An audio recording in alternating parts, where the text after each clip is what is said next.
అందరికీ నమస్కారం. అమ్మా ప్రసాద్. ఈరోజు ఒక మహనీయుడు, ఒక నిజాయితీకి మారుపేరు. ఆయన పేరు చెప్తేనే నిజాయితీ. అంతటి గొప్ప మహనీయుడు శ్రీ స్వర్గీయ లాల్ బహదూర్ శాస్త్రి గారి వర్ధంతి. ఆ మహనీయునికి ఒక్కసారి అందరూ కూడా శిరస్సు వంచి నమస్కరించాలి.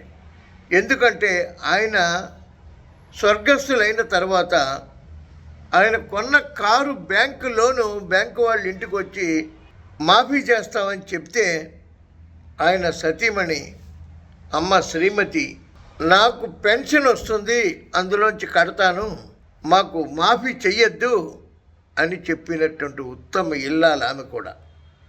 అంతటి మహనీయులు రాజకీయాలలో మళ్ళీ చూస్తామా? అవకాశం ఉందా? లేదేమో అనిపిస్తుంది. వస్తే బాగుండును. లాల్ బహదూర్ శాస్త్రి గారు మీలాంటి మహనీయులు మళ్ళీ మళ్ళీ పుట్టాలి. జోహార్ లాల్ బహదూర్ శాస్త్రి గారు. అమ్మా ప్రసాద్.